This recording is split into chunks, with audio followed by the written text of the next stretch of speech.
Hello friend, સ્વાગત છે તમારું માય સ્ટડી યુટ્યુબ ચેનલમાં. આજે આપણે રેલવે ગ્રુપ ડીના વિજ્ઞાનના 9મા લેક્ચરમાં 25 MCQ સોલ્વ કરીશું. તો શરૂઆત કરીએ પ્રથમ પ્રશ્નથી. E300નું સામાન્ય નામ શું છે? Vitamin A, vitamin B, vitamin C કે વિટામિન ડી? E300નું સામાન્ય નામ શું છે?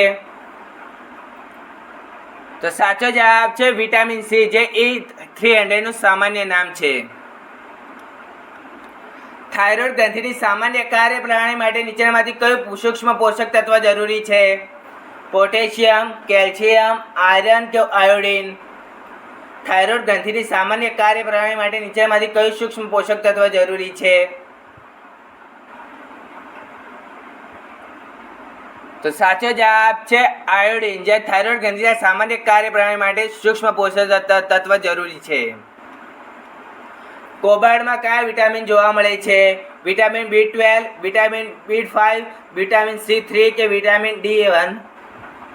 કોબાળમાં કયા વિટામિન જોવા મળે છે? તો સાચો જવાબ છે વિટામિન B12, જે કોબાલ્ટમાં જોવા મળે છે. પ્રકાશ સંશ્લેષણની પ્રક્રિયા દરમિયાન નીચેનામાંથી કોનું ઉત્પાદન કચરા સ્વરૂપે ઉત્પન્ન થાય છે? યુરિયા, ઓક્સિજન, કાર્બન ડાયોક્સાઇડ કે નાઇટ્રોજન? પ્રકાશ સંશ્લેષણની પ્રક્રિયા દરમિયાન નીચેનામાંથી કોનું ઉત્પાદન કચરા સ્વરૂપે થાય છે?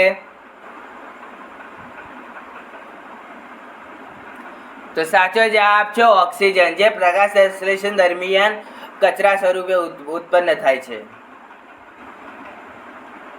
ડેન્ગ્યુ ખાલી જગ્યાના કારણે થાય છે? વાયરસના કારણે, ફૂગના કારણે, બેક્ટેરિયાના કારણે કે એક પણ નહીં? ડેન્ગ્યુ ખાલી જગ્યાના કારણે થાય છે.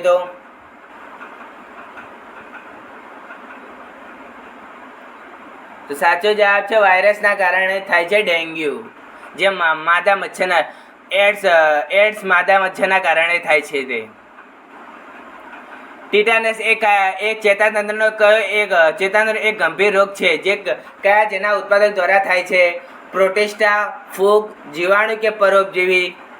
ટીટાનસ એ ચેતાતંત્રનો એક ગંભીર રોગ છે, જે જેના ઉત્પાદક દ્વારા થાય છે? તો સાચો જવાબ છે જીવાણુઓ દ્વારા થાય છે ટીટાનસ રોગ. નીચેનામાંથી કયો રોગ વાયરસથી થાય છે? કોલેરા, અછબડા, ટાઇફોઇડ કે ક્ષય રોગ? નીચેનામાંથી કયો રોગ વાયરસથી થાય છે? તો સાચો જવાબ છે અછબડા, જે વાયરસથી થતો રોગ છે. ખાલી જગ્યાએ અવિકસિત બાળકોને જન્મ આપે છે? સસલું, પ્લેસ્ટિપર્સ, કાંગારૂ કે એક પણ નહીં? ખાલી જગ્યાએ અવિકસિત બાળકોને જન્મ આપે છે?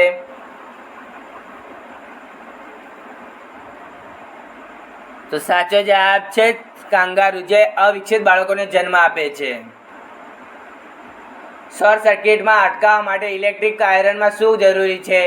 10 એમ્પિયરનો ફ્યુઝ, 5 એમ્પિયરનો ફ્યુઝ, 3 એમ્પિયરનો ફ્યુઝ કે 2 એમ્પિયરનો ફ્યુઝ?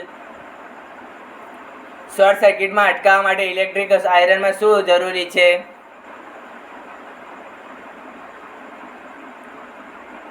તો સાચો જવાબ છે 5 એમ્પિયરનો ફ્યુઝ, જે શોર્ટ સર્કિટમાં અટકાવવા માટે ઇલેક્ટ્રિક આયરનમાં જરૂરી હોય છે.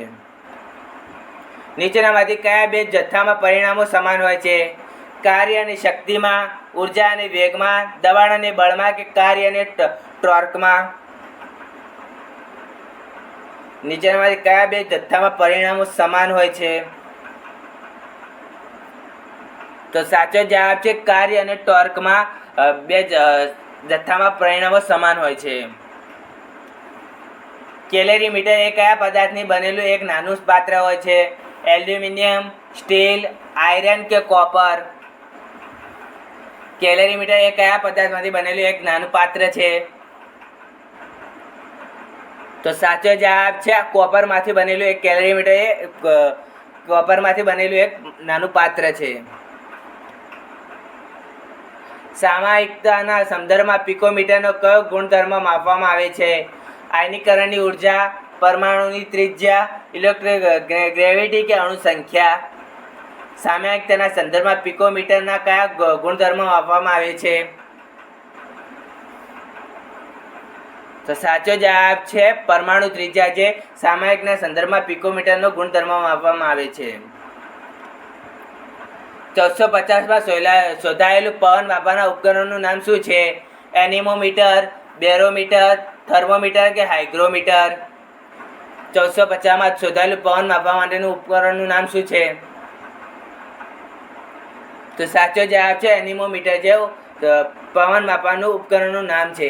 આના બેરોમીટર, થર્મોમીટર અને હાઇગ્રોમીટરના માપનોના એકમો એના સંદર્ભમાં એક અલગથી મેં શોર્ટ વિડીયો બનાવ્યો છે. આ વિડીયોના ડિસ્ક્રિપ્શનમાં આ વિડીયોની શોર્ટ વિડીયોની લિંક આપેલી છે, તો જઈને ચેકઆઉટ કરી લેજો. નેક્સ્ટ વિડીયો, નીચેમાંથી કયો ઉર્જાનો એકમ નથી? જૂલ, કેલરી, ન્યૂટન કે એક પણ નહીં? નીચેનામાંથી ઉર્જાનો એકમ નથી. તો સાચો જવાબ છે ન્યૂટન, જે ઉર્જાનો એકમ નથી. જે ઉર્જાના એકમમાં જૂલ અને કેલેરી છે, અને ન્યૂટન જે બળનો એકમ છે. પ્રકાશના માર્ગમાં મુકાયેલા અપારદર્શક પદાર્થનો ખૂબ જ નાનો દેખાય અને પ્રકાશની સીધી રેખામાં ફરવાના બદલે તેની આસપાસ વળે તે ઘટનાને શું કહેવામાં આવે છે? પ્રકાશનું પ્રતિબિંબ, પ્રકાશનું વિવર્તન, પ્રકાશનું રિફ્લેક્શન કે પ્રકાશનું રેડિયેશન? પ્રકાશના માર્ગમાં મુકાયેલા અપારદર્શક પદાર્થમાં ખૂબ જ નાનો દેખાય અને પ્રકાશની સીધી રેખામાં ફરવાના બદલે આસપાસ વળે તે ઘટનાને શું કહેવામાં આવે છે?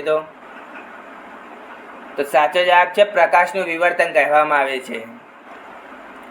1831માં માઇકલ ફેરાડે દ્વારા કયો પ્રખ્યાત પ્રયોગ કરવામાં આવ્યો હતો? સ્થિર વીજળીની શોધ, ઇલેક્ટ્રિક મોટરની શોધ, ઉર્જા સંરક્ષણનો નિયમ કે ઇલેક્ટ્રિક મેગ્નેટિક ઇન્ડેક્સની શોધ? 1831માં માઇકલ ફેરાડે દ્વારા કયો પ્રખ્યાત પ્રયોગ કરવામાં આવ્યો હતો?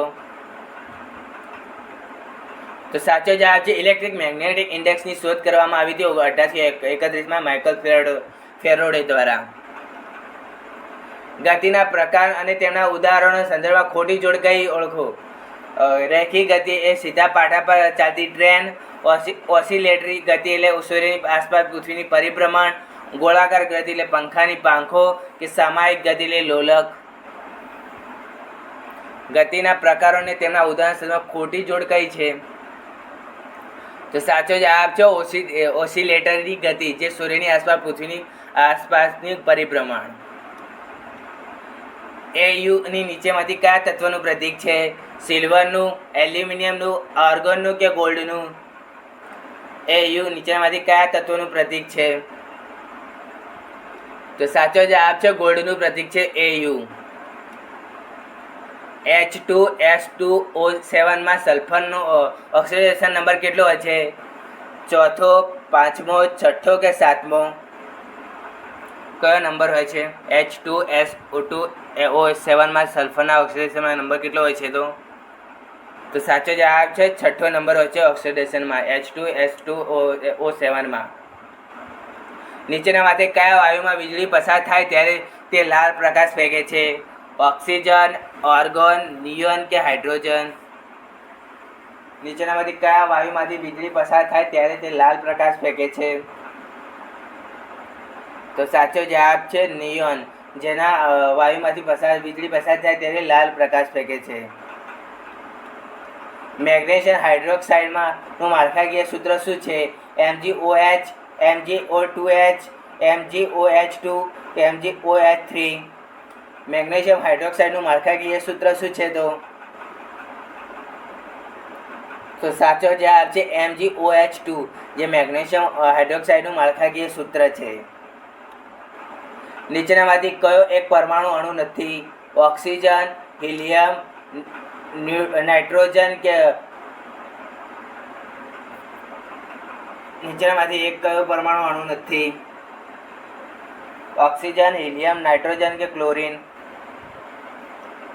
તો સાચો જવાબ છે હિલિયમ, જે એક પરમાણુ અણુ નથી. પરમાણુ અણુ છે. નીચેનામાંથી કયો રોગ બેક્ટેરિયાથી થાય છે? શરદી, ફ્લૂ અને પોલિયો, એડ્સ, મેલેરિયા અને ઓરી, ટાઇફોઇડ, કોલેરા અને ક્ષય કે હડકવા, ડેન્ગ્યુ અને ચિકનપોક્સ? નીચેનામાંથી કયો રોગ બેક્ટેરિયાથી થાય છે? તો સાચો જવાબ છે ટાઇફોઇડ, કોલેરા અને ક્ષય, જે બેક્ટેરિયાથી થતા રોગ છે.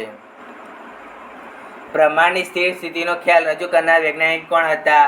ફ્રેડ હોયલ, એડવિન હબલ, પિયર સિમોન લાપ્લેસ. બ્રહ્માંડની સ્થિર સ્થિતિનો ખ્યાલ રજૂ કરનાર વૈજ્ઞાનિક કોણ હતા? તો સાચો જવાબ છે ફ્રેડ હોયલ, જે બ્રહ્માંડની સ્થિર સ્થિતિનો ખ્યાલ રજૂ કરનાર વૈજ્ઞાનિક હતા. માછલીનું હૃદય કેટલા ખંડોનું બનેલું હોય છે? 1, 2, 3 કે 4? માછલીનું હૃદય કેટલા ખંડોનું બનેલું હોય છે? તો સાચો જવાબ છે 2 ખંડોનું બનેલું હોય છે માછલીનું હૃદય. અને મનુષ્યનું હૃદય કેટલા ખંડોનું બનેલું હોય છે? તો કોમેન્ટ કરીને કહો. ફ્રેન્ડ, તમને અમારો વિડીયો ગમ્યો હોય તો લાઇક, શેર અને સબસ્ક્રાઈબ કરો. મળે નેક્સ્ટ જવાબ. બાય.